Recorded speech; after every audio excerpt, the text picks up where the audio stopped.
Hey son, it's Wednesday, July 6th. I'm just on my way to Chiging to drop a Harley-Davidson gas tank off at your Uncle Richard's to get it painted. We bought a Harley at the auction and the gas tank had a big dent in it. And your dad used to work at Harley-Davidson. I worked at Harley-Davidson in 2008. I was working at Boulanger Ford in Chelmsford, and they advertised a job for the Rock Harley-Davidson, which at that time was called the Shop Harley-Davidson. And yeah, I just decided I needed to make a change, and I was tired of being on the road and not having, like, working on commission with Boulanger. My paychecks were up and down. I thought maybe something steady would be a little bit better. So I went to the Rock Harley-Davidson, which once again was the Shop Harley-Davidson, owned by Ron Canerva. And I worked there. I was the grand opening. The building, like, we just opened May 2008 in the new building on Long Lake Road. It was a big deal, mega, one of the biggest Harley-Davidson dealerships in Canada at the time.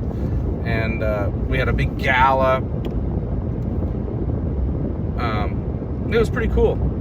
The only downside that I really didn't care for there is I had to wear black dress pants and an orange like button-up shirt, and you couldn't get it dirty and all this stuff, and it didn't seem very fitting to a Harley-Davidson shop.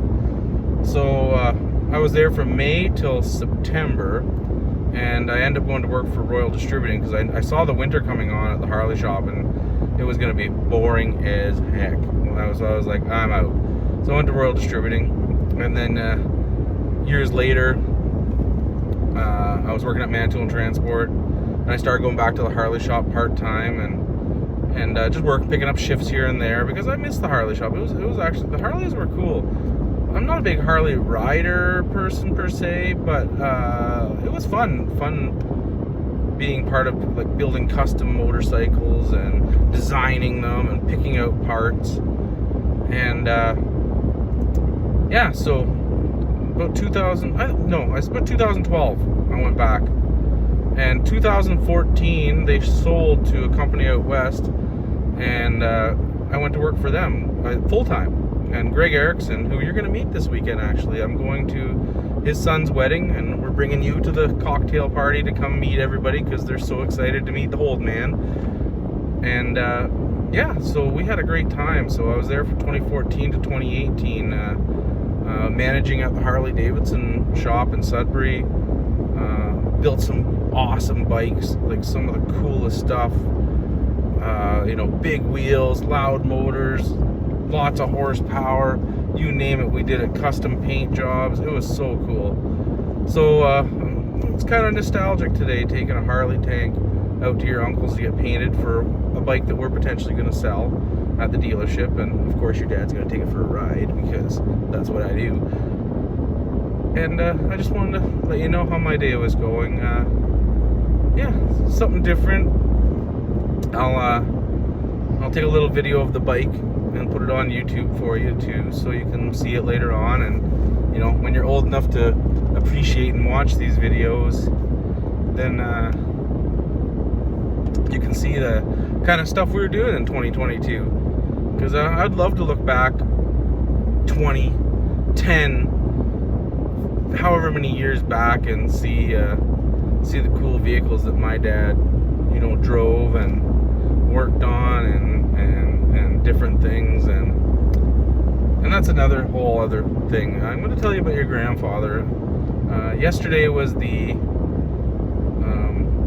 8th year, I believe, of the anniversary of his passing, and I got a lot to say about that, but that's a whole other video that I'll do for you, just to tell you a little bit about your grandfather.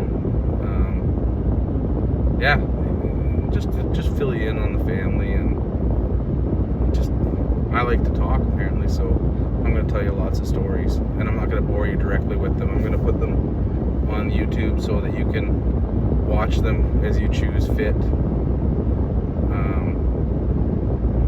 I love you, little man.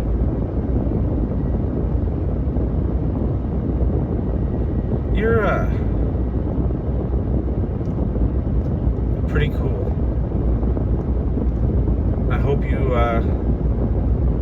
grow up strong. I hope you grow up smart. I hope you don't make all the mistakes your dad did. I hope you are kind. And I hope to see all that. I really do.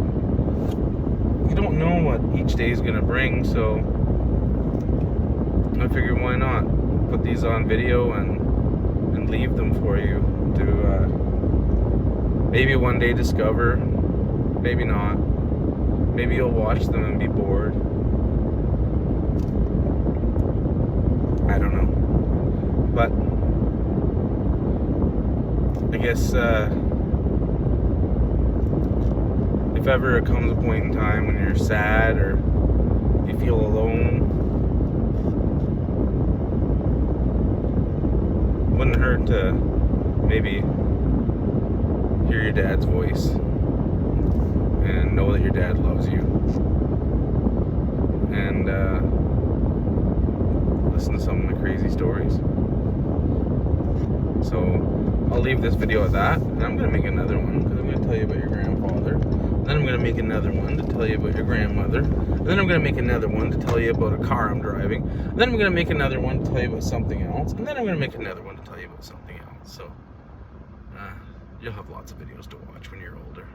They won't do you much good right now because you're 5 months old. So, but I love you, buddy.